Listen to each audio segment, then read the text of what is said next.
Good evening. Welcome to ManaSota-88. Our environmental program tonight will deal with the Aztec property.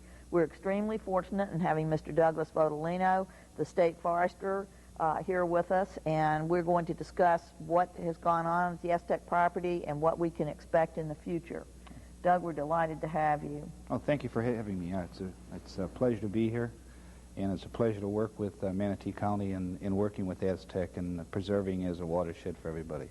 Great. We are going to sort of talk over the film that we took when we went out on the site with Mr. Flowers. And what really happened is that there are about 80,000 plus acres in the Lake Manatee watershed, and the voters of Manatee County were wise enough to purchase about 20,000 of these acres, 10,000 plus for Aztec and the remainder for Becker. And when did you sign the agreement to take over the management of the Aztec property? In December 1987, the Florida Division of Forestry and Department of Agriculture came into an agreement with the Board of County Commissioners to take over reforestation and management of the Aztec, which is approximately 10,500 acres. It's kind of a unique area because of the different type of habitats and past practices carried on has changed the landscape a little bit.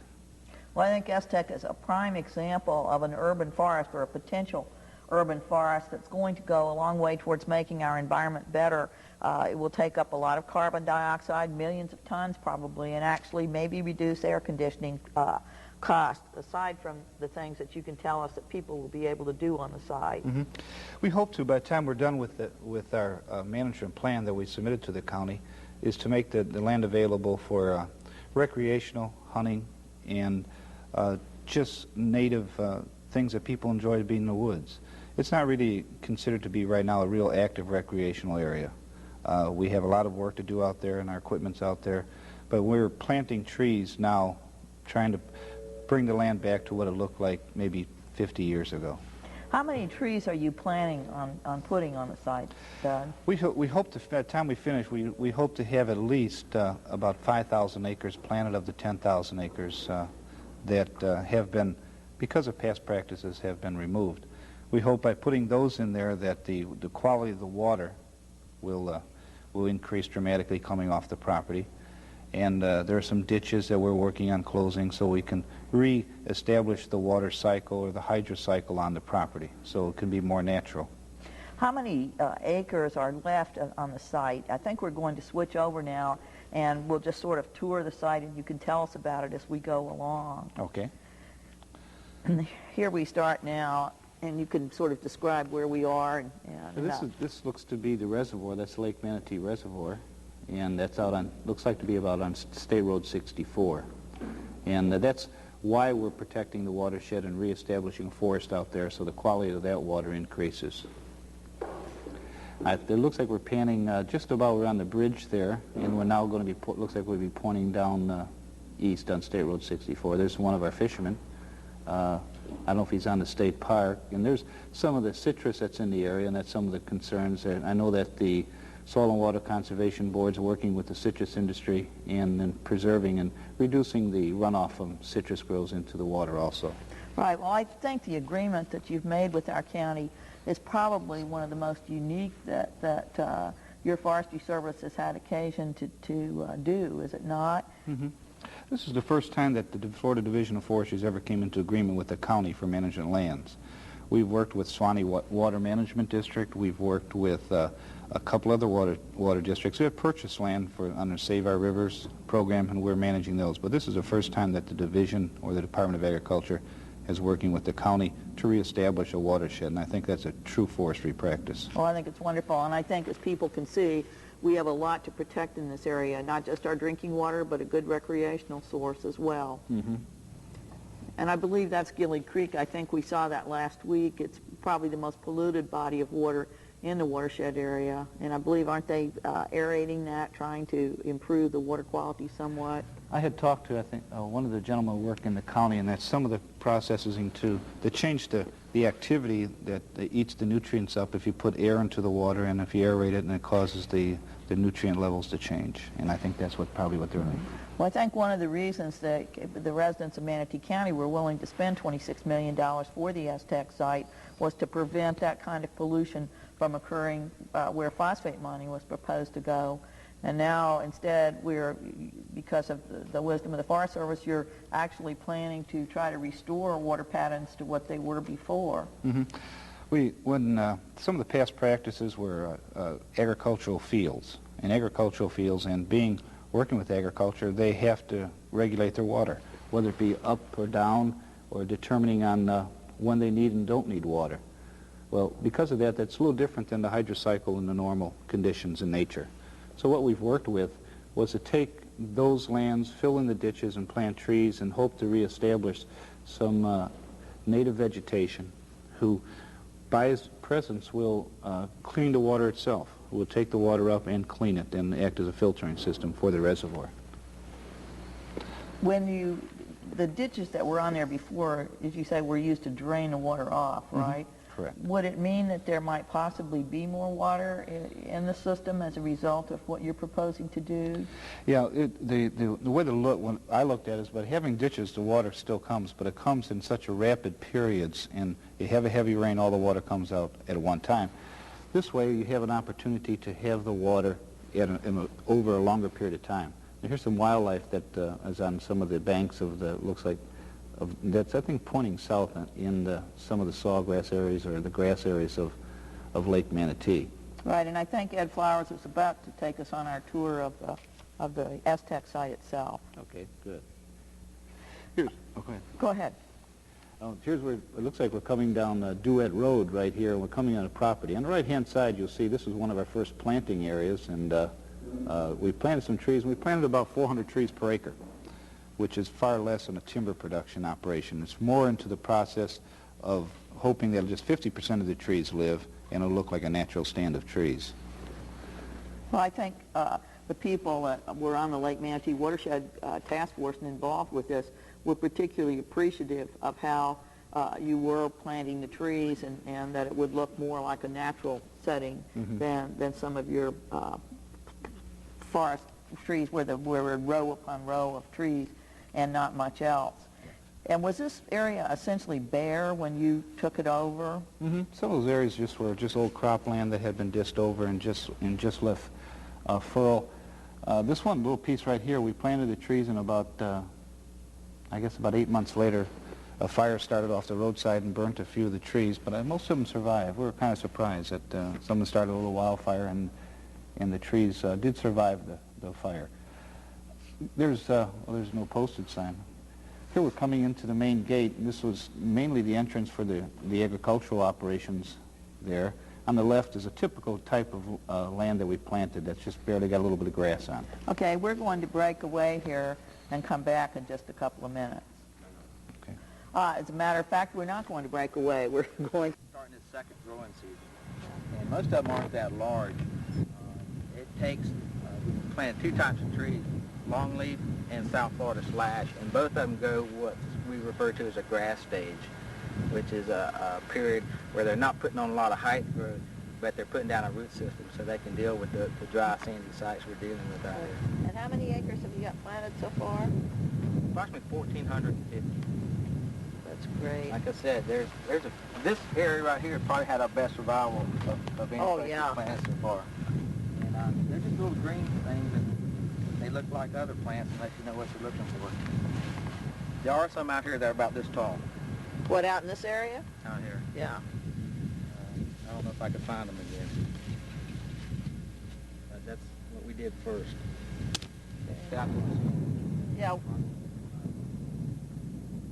You've planted some of your trees, right? Mm-hmm. Yeah, this is about 2 years' worth of grass that's just growing from a bare field. And within that grass there are small trees that are starting to come up. And we hope to, and because of the species we planted, we decided when the type of trees we planted are a type that grow here naturally. So we've decided to plant South Florida slash and longleaf pine. And what they have is the ability to withstand fire and withstand the type of weather here. Well, I think we're going to cut away again and hear what Mr. Flowers has to say here. And we're going to leave those as they are and expand some of them slightly by collecting acorns from these trees and having them propagated in our nursery, and then replanting them in this area. And you're going to leave a buffer between them? And Generally, we leave a buffer between where we're planting the pine trees and the oak trees, usually in the neighborhood of 50 to 60 feet. that's great. Doug, how many acres are actually still have cypress trees and oak trees on them now? We have upland hardwoods, and we have about 650 acres of those, which are some of the live oaks and some scattered pine. We have bottomland hardwoods, which surround the river system that feed the reservoir. We've got over 1,000 of those, and those are stuff that we would just leave alone as is. Sand pine is another species of pine trees that occurred out there that we're leaving alone also. It's a unique system that there's no reason to touch those type of systems. They work quite well just the way they are. But we have one of the last, on the properties purchased by the county, has one of the last few cypress domes left, I think, in Manatee County. When you look through the state of Florida, cypress occurs just about everywhere except about 3 counties, and that's Sarasota, Manatee, and portions of and DeSoto. But we have a 26-acre dome, which is very, very good. Are you going to put any buffers in those areas? Well, what you have in the piece of land that we're looking at here, or you've seen, is an improved pasture, and that one's going to take some tree planting. And also we have the native pasture, which we've got about 5,000 acres of those. Well, that's certainly good news, and I would think you would have to have quite a buffer around the cypress dome. Mm-hmm. We're going to break here again and listen to Mr. Flower. That's a lot, 570,000 trees, and only a beginning. And that would be a good natural stock stand to start with. Because we're not worried about, quote, timber production out here. We're worried about water quality. If we were worried about timber production, we'd plant twice as many trees and hope for the same twice as many trees to survive. But that's not our main goal. It is an objective long-term, but it's not our main objective. So we're trying to get some vegetation established to help hold the soil and still provide a cover. When will your initial planting on the site be completed, Doug? We're trying to, we're anticipating putting about 1,000 acres a year, which is 500 acres in the winter and 500 acres in the summer planting. And it's working pretty well right now. We've owned pretty close to 1,400 acres planned, and we've been on the property about 18 months. I think that's terrific, and knowing that you don't have an excess of men in your division, how many men do you actually have to use in this project? We're using about 10 men for about 2 months straight planting. We take them off other jobs. The agreement with the county says that the county pays us to plant trees, but they only pay for the product, which is the trees or the gasoline in the vehicles. Since the labor is already paid for by the state for these individuals, there's no charge to the county for the labor. All it is just for the product of putting the trees in and the gasoline and the tractors to use it. And when will these trees be fully grown, that you're planting right now? Well, some of them will be noticeable in another 2 years, and fully grown probably be 25 to 35 up to 100 years, depending on the species. And about how many acres of wetlands do you have on the site? We've got over, I think, a couple hundred acres of what you call lowland or wet ponds. There isn't an awful lot of them on the property because of the area it's in. It's a good citrus area, and that's why there's a lot of citrus grows in the area. It's a good fertile piece of land. At one time it was called, if I remember right, the breadbasket of Manatee County. It was a very, very productive area. It was considerably wetter, though, before it was cleared for farming. Because you are going to reinstitute the original water patterns, do you think that any more isolated wetlands might be developed? Or? Well, yeah, we've noticed that already. We've closed a few ditches, and now we can't go over roads we used to go over when it rains. So I think that the cycle's coming back. I think we see a gopher tortoise. We are blessed with gopher tortoises. We are blessed enough that they are now putting their burrows in the middle of roads because it's the highest spot. There are a lot of those, and we've had some experiments done by some individuals in the Sierra Club in relocating from developments that are coming in, and they seem to be doing quite well. Those are truly a nice species, and people, who are out there, have an opportunity to see them. Right, I think that fellow was not very impressed with our presence. He just kept on eating. What other sort of wildlife do you have on the site? Well, we're working with the Game Commission right now in hoping to find a hunting ability for the property for people to use. And there are some scattered deer. There's the population that you'd normally expect on that property right now. There seems to be, the Game Commission's looking at a good quail and dove population, and we have some endangered species such as some of your scrub jays, and there's a couple other ones that we had Natural Inventory Resources come out and review the property so we didn't make any mistakes when we do our work. And they've come up with some recommendations to us. Are you getting into the hiking trail business too? Yeah, we've contacted the Florida Trail Association, and they're going to come out there and put two types of trails in there. You know, a short trail and a long trail, and they hope to incorporate it in their statewide system. And with that type of trail, they're very eager. They're very eager to get the trail moving, and so are we. And we've worked with the Parks Department, Manatee County Parks Department, and we're going to, probably within the next 6 months, we should have a good trail established that people can use. Well, since the county has bought just about a quarter of the watershed presently, including the Becker property, is there any hope that you'll have a similar project on the Becker property? Yeah, we'd more than happy, welcome the opportunity to work with the county even on the Becker property. And the Becker property is a beautiful piece of property. I had an opportunity to look at it, and it has rolling hills, and it has some of the characteristics you really don't find in this part of Florida. It's a very nice piece of property. Well, again, I think the voters showed their wisdom in the purchase of this property. Now, if we can just keep our county commissioners from ruining it and permitting development on it, we'll be very fortunate. Unfortunately, the county commission did approve a gun club site on this property the other day against the recommendations of the Lake Manatee Watershed Task Force. And I believe the task force concern, I am a member, was because of additional lead pollution. I believe the Water Service now removes about 3,100 pounds of lead per year from our drinking water, and we were concerned at putting any more lead shot in the area. So hopefully this will be the only time the county will breach this property for anything other than passive recreation and hunting. Mm-hmm. Well, we look forward to working with everybody, especially I think that, and I know a lot of people have been on our side working for hunting and recreation, and I think that we need to really look forward to that type of endeavor with the people and fulfill what they had done to help us get the property. Well, this was really part of your agreement, right? You don't make, the Forestry Service doesn't do things like this unless there is an agreement to permit hunting and fishing. Correct. Is this one of the ditches that you're thinking of, that you're in the process of filling in? Yeah, this is a type of ditches that, that's pretty well filling with sand normally, but that is the type of ditches we have to fill in order to return the water back to its natural process, where if you go into streams rather than being, I'd hate to use the analogy of flushing a toilet, it just rushes out in a big effort. If you reestablish the hydrocycle, you get slow water going into the reservoir over a long period of time. This is a native range right here. This is some of the land we're going to work with. We're hoping to just use some wise control burning methods to reduce the roughage and hope for natural regeneration from those pine trees there rather than planting anymore. The additional water on site, I would think, would be very helpful in the trees growing at a possibly more rapid rate. Mm-hmm. Yeah, when you have water there in stressful situations, the trees just don't do well. And if you have a good natural cycle, the trees do very, very good.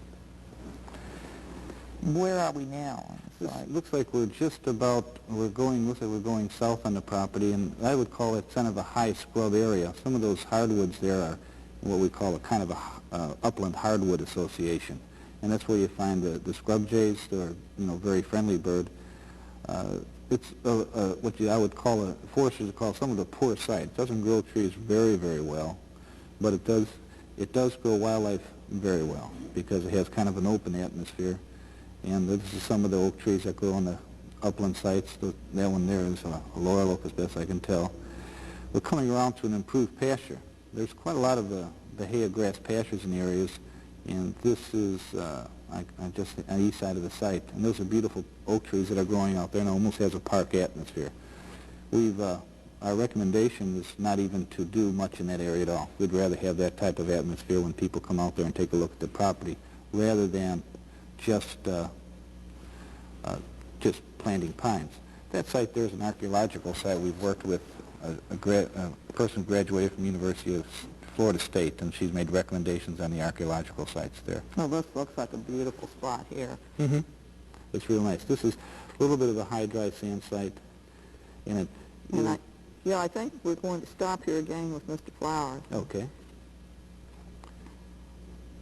If he's in the right position, I wasn't with you on the trip. I wish I could have made it, but this is the type of sites that will need some control burning and some other cultural practices to bring it back to its natural condition. I would, here we go again with Ed. Is this in a hammock here? I think this looks... Basically what we're doing on these, we call them stream zones, is under the forestry practices, they've got best management practices just like they do for other agricultural practices. On the forest best management practices, there's a 35-foot buffer zone from the edge of the stream. That is a primary zone that we don't usually do anything in. What we're doing, we're taking that and moving that 35-foot buffer, moving it to the edge of the hardwood swamp area that's adjacent to it, and staying that far away before we do any practices in that area. That's so great. We're getting that much further away. We're not going to do anything with these bottomland hardwood areas. And there's about 1,500 acres of those. Oh, that's great. That wind throughout the property.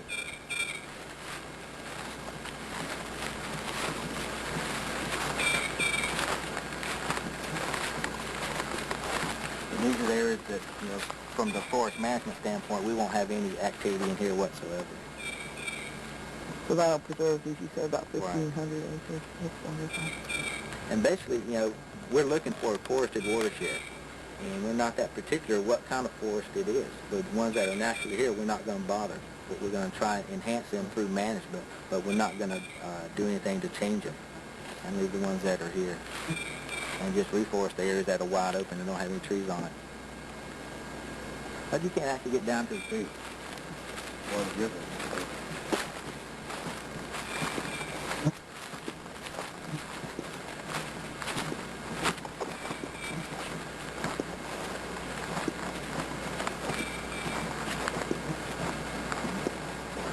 Is this a North Fork? I believe this would be the one that's called the South Fork. Now this feeds into our lake, and they were planning to mine on these, right? I think so. I believe so. Yeah. Or in this area. But this was one of the forks, I believe, that leads into the lake that Becker had planned to mine. Is that correct? Yes, I understand that's what it is, and it's a beautiful site now. There's native orchids, large live oaks, resurrection ferns.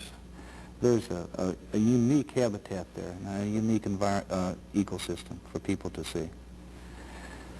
When you walked into this little piece of here on the right-hand side, then I guess you missed that there was an old home site, which is stuff that I'm interested in. Some of the old settlers of Florida lived in, and that really adds to the character of the land. Okay, we're going to break, and we'll be back in just a few minutes.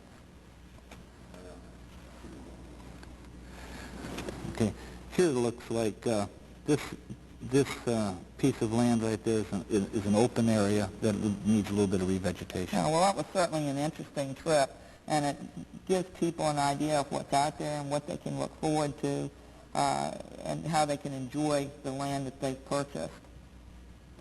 Yeah, we look forward to right now that people could call our office and they like to take a nature walk, but that's just about all there is out there. And we got a parking little area, and if they give our office a call, we can give them a permit so they can take a walk out there, and I think they'd enjoy themselves. I think that's what they paid their taxes for. Right. Well, I think when somebody looks at the property, they can be sure that the taxes were well spent.